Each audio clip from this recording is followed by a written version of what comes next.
Merci beaucoup, Elliot. Merci pour cette présentation et bonsoir à vous tous. Bonsoir à tous les partenaires, où que vous soyez dans le monde entier. Bienvenue à notre appel de communauté d'aujourd'hui. Je vais passer directement au contenu parce que aujourd'hui, je vais partager avec vous des informations super importantes. Alors, je vais partager avec vous mon écran. Je pense que vous pouvez maintenant le voir. Alors, Andrea, peut-être que vous pouvez justement me le confirmer. Alors, bah voilà, super. Donc, l'opportunité de la décennie. Vous voyez? Donc, les crédits plastiques. Pourquoi est-ce que les partenaires intelligents sont déjà là? Et qu'est-ce que vous allez pouvoir faire par rapport à cette situation? Donc, 15 minutes, un seul message et une seule décision. La décision que vous allez prendre. Est-ce que vous allez être leader ou suiveur? Parce que vous allez vous joindre à quelque chose qui, en 2017, a été nommé le crédit carbone. Exactement la même chose. Et ce qui, en fait, nous paraît bizarre aujourd'hui, va, d'ici 5 ans, devenir une obligation. Et c'est déjà quelque chose qui commence. Et pendant ce temps-là, d'ici 5 ans, ça aurait déjà créé des millionnaires. Donc, en 2017, c'était exactement la même chose pour le crédit carbone. Donc, pendant ce temps-là, une tonne de CO2, pour la compenser, ça coûtait 5 $. Donc aujourd'hui, nous sommes en 2026, c'est le nouveau marché, mais nous avons en fait un type de pollution légèrement différent. Et vous voyez que là, on parle maintenant du crédit plastique. Et nous allons voir exactement le même développement, mais encore plus rapide et spectaculaire. Donc, toutes les personnes qui ont acheté les crédits carbone en 2017 ou en ont eu en 2017 à 5 $, aujourd'hui, le revendent à 14 fois le prix initial. Et donc, franchement, on peut parler des chiffres quand on parle de la finance, de l'économie, etc. On ne parle pas des crédits plastiques ou des crédits carbone comme d'un produit financier. Non, ce ne sont que des chiffres. Et donc, ce n'est pas seulement parce que moi, Ricardo, je l'ai dit, parce que, par exemple, quand on regarde, on voit toutes ces preuves dans tous ces journaux reconnus, comme par exemple The Economic Times. Et donc là, en fait, on nous dit que le marché de crédit plastique, on s'attend à ce qu'il ait la croissance pour atteindre 1,7 milliard de dollars juste dans un seul pays, en Inde, pour 2030. Alors, comment est-ce que c'est possible? Eh bien, parce que nous avons toutes ces nouvelles réglementations qui sont là et qui continuent à pousser la demande vers l'avant, comme par exemple la responsabilité élargie du producteur, le ERP, etc. Et donc, toutes les entreprises désormais sont obligées, forcées à faire compenser leur pollution. Et donc, d'ici quelques semaines, quelques mois et quelques années, les entreprises vont toutes être obligées de l'acheter. Pourquoi? Parce que c'est le marché qui est déjà en train de les forcer à le faire. Je me rappelle très bien. C'était l'année, je crois, quand nous avons commencé en 2020 avec Andrea et avec d'autres leaders. Et pendant ce temps-là, ce concept de crédit plastique, ce n'était rien. Et donc, vous pouvez absolument googler, vous pouvez taper le mot crédit plastique dans le moteur de recherche et on voyait rien. Et alors, ce que nous avons vu pendant ces quelques dernières années, c'était justement la toute première étape du développement de marché, c'est-à-dire la demande volontaire, là où plusieurs entreprises très importantes, comme par exemple Nestlé, Microsoft, Starbucks, Danone, Tetra Pak, PepsiCo et Unilever, ont commencé déjà à se projeter vers l'avenir et à paver leur propre chemin vers cette durabilité en termes de déchets plastiques. Pourquoi? Parce que il y avait la pression de la part de leurs clients, de leurs consommateurs. Et ces entreprises étaient toujours à l'écoute de leurs consommateurs parce que c'était l'obligation. Et aujourd'hui, c'est toujours le cas. Mais ça, c'était, une fois de plus, la toute première étape du développement de marché. Et maintenant, en fait, on passe dans la phase numéro 2, qui est en fait la demande obligatoire.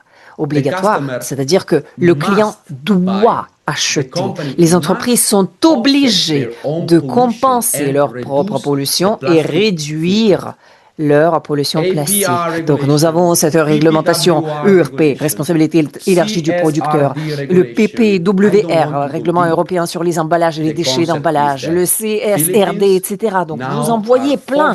Donc par exemple, là on voit aux Philippines, les entreprises sont obligées de passer de 20% à 80% de réduction de leur pollution plastique en 2028. En Indonésie, c'est 70% de réduction pour les déchets plastiques qui est prévu, mais qui était déjà prévu pour l'année 2025. Vous voyez, c'est exactement la même chose. En Union européenne, eh bien, exactement la même chose parce que, bien là, il y a eu cette harmonisation au niveau de l'EPR, la responsabilité élargie du producteur. Et donc, depuis cette année, c'est déjà actif. Et donc, on voit la même chose au Vietnam, en Inde, en Californie, exactement la même chose. Donc, c'est-à-dire que chaque mois qui s'écoule, la liste des clients ne peut même plus dire non à votre croissance. Vous voyez, ça c'est vraiment très très intéressant parce que nous avons cette opportunité de vendre le produit qui est une obligation pour le client. Et donc là, il y a certains chiffres qu'il faut absolument cadrer. Donc ce sont les chiffres à tenir à l'esprit. Donc regardez, le mois d'avril de l'année 2017, $5 pour pouvoir compenser 1 tonne de CO2. Donc même les entreprises de l'industrie, les pollueurs le plus impressionnants. Moi, par exemple, j'avais cette réunion la semaine dernière. Je ne peux pas vraiment partager avec vous tout ce qui s'est passé, mais franchement, je peux vous dire qu'il y avait un entrepreneur très important qui y participait. Donc lui, il travaillait dans le domaine de ciment. Et donc, c'était vraiment une entreprise qui pollue beaucoup. Et donc, lui disait, ah ben ouais, mais ça c'est bizarre, qui c'est qui va les acheter, les crédits carbone? Il le disait en 2017. Et après tout cela, donc pendant ces 5 à 7 dernières années, eh bien, ça a commencé à être obligatoire pour lui.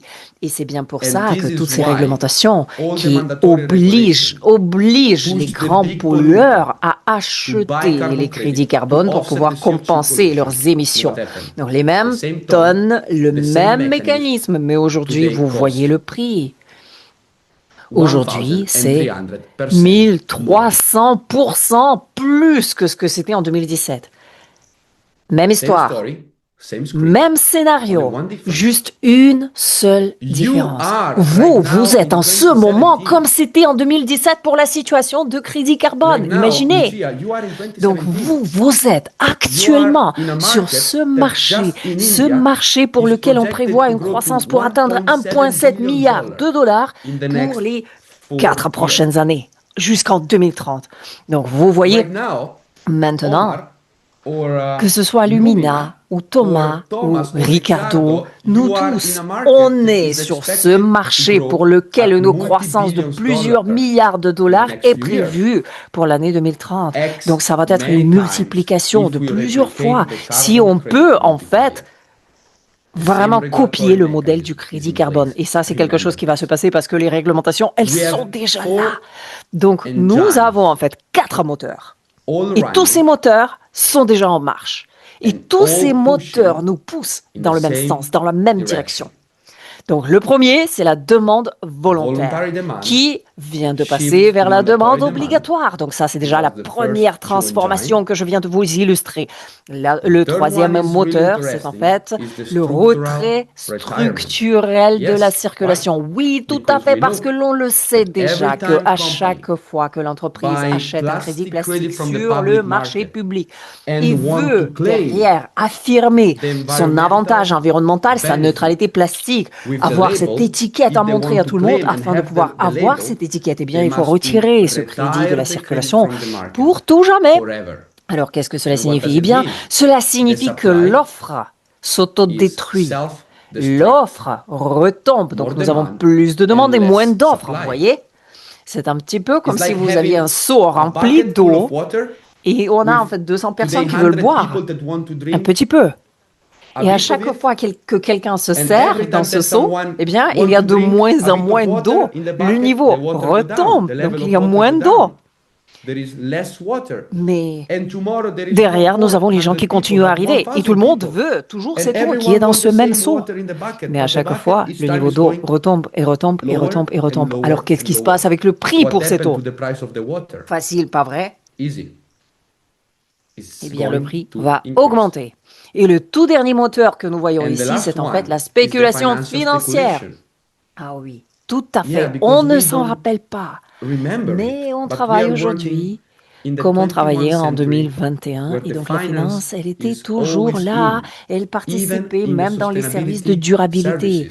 Pourquoi? Parce que ce soit des investisseurs privés, des familles, etc. Tout le monde est un acteur financier. Et donc ça, c'est quelque chose qui s'est déjà passé en 2024, lorsque le Citibank, donc la Banque mondiale, donc la plus importante avec des centaines de milliers de dollars d'obligations et de produits financiers, un portefeuille très impressionnant, eh bien, ils ont commencé à investir dans le crédit plastique. Pourquoi? Parce qu'ils ont vu le potentiel de tout cela. Et ce même genre de différents fonds vont commencer à acheter les crédits plastiques avec un seul objectif, celui de le revendre d'ici 5 ans. Ce n'est pas un produit financier, mais c'est comme ça qu'aujourd'hui ça se passe au niveau des crédits carbone. Vous voyez? Plus de demandes, moins d'offres, donc spéculation. Qu'est-ce que cela signifie? Eh bien, cela signifie de la pression structurelle au niveau des prix. Ce n'est pas juste un cycle. Combien de CSR 26 il faut pour le marché? Donc moi, je n'ai qu'un seul exemple à vous montrer ici. Coca-Cola. Coca-Cola. We all know Coca-Cola. Alors, tout le monde connaît cette entreprise, Coca-Cola. En 2024, ils avaient une empreinte plastique aux alentours de 3,6 millions de tonnes. Vous pouvez faire ces recherches, vous allez retrouver ce chiffre. Donc, vous pouvez voir, par exemple, là, il y a la fondation Ellen MacArthur ou le Global Commitment 2024-2025. Donc, vous pouvez voir, ce sont les données officielles. Donc, vous voyez, 3,6 millions de tonnes par an. Et donc, eux, ils ont décidé d'utiliser nos crédits plastiques pour pouvoir compenser 20% de leur pollution. Et la demande sur le marché public est estimée à 7,22 milliards de crédits plastiques CSR en une année seulement. Alors imaginez, ce n'est qu'un seul acteur avec 20%. Maintenant, si vous imaginez 50%, que ce même acteur, il veut compenser 50% de ses émissions plastiques par an. Donc ça va faire 18,05 milliards de dollars par an. Et donc franchement, ce n'est pas seulement Coca-Cola, parce que nous avons en fait 8 pollueurs les plus importants. Et donc, ça, ce sont les données agrégées. Et donc, regardez le volume des déchets plastiques que ces entreprises ont générés entre 2023 et 2024. Donc, nous avons Coca-Cola avec 3,6 millions de tonnes, PepsiCo avec 2,1, Nestlé avec 0,87, etc. Et en un an seulement, toutes ces entreprises ont produit plus de 9,08 millions de tonnes de plastique. Alors, pour tout cela, ne serait-ce que 20%, si on voulait les compenser avec le crédit plastique CSR 26, on a besoin de 18 milliards. Si on parle de la compensation de 50%, eh ben on est déjà à 45 milliards. Et pour 80%, ça en est 72.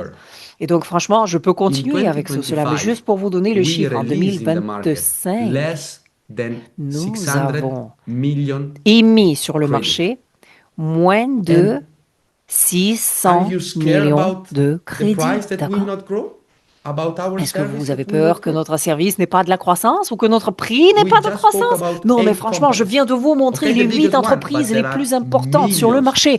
Mais ça, ce sont que les 8. Les plus importantes dans le monde. Mais nous avons plein d'autres entreprises. Mais en même temps, nous avons toutes ces autres entreprises qui travaillent dans le service d'enlèvement des déchets plastiques et qui continuent à faire monter leur prix chaque jour. Et donc, c'est là que ça devient vraiment très, très intéressant. Parce que rappelez-vous bien, on vend le seul crédit plastique avec une vraie industrie derrière chaque crédit plastique.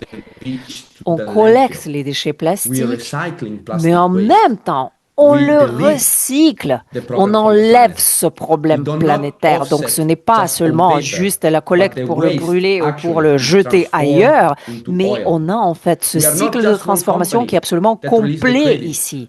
Et nous ne sommes pas juste une seule entreprise, mais nous avons aussi plusieurs partenaires recycleurs dans le monde entier qui continuent à travailler afin qu'on puisse émettre les crédits plastiques.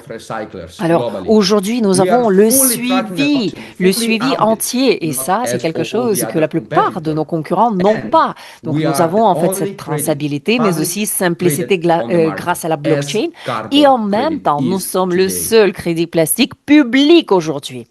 Alors, franchement, arrêtez de penser aux clients.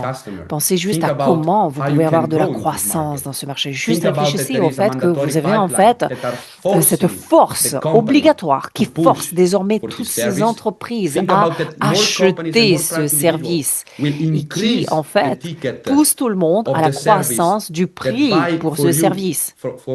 Le service que les gens vont acheter auprès de vous, année après année. Et rappelez-vous bien que nous sommes toujours sur ce nouveau marché, presque sans concurrent, avec plusieurs entreprises leaders. Et nous aussi, on est leaders ici. Donc franchement, moi, j'arrive à la fin de cette présentation qui a été très, très rapide. Mais je vous répète cette question par laquelle j'ai commencé. Vous voulez être un leader ou un suiveur? Mais juste rappelez-vous bien que chaque révolution, c'est un chapitre qui commence tôt. Et vous, en fait, vous le tenez entre les mains maintenant. Donc, c'est ce qui se passe. Et les leaders ne suivent pas les tendances. Les leaders sont ceux qui dictent ces tendances, ceux qui les établissent. Donc, continuez à faire ce que vous faites. Mais si, franchement, vous étudiez bien cette chose, vous allez avoir ces connaissances. Il ne faudra plus convaincre qui que ce soit. Donc, juste étudiez tout ça. Ayez ces connaissances et profitez-en parce que l'opportunité, elle est énorme. Donc, voilà. Merci beaucoup, Elliot, de m'avoir donné la parole. J'apprécie ce petit moment pour pouvoir partager avec vous ces informations.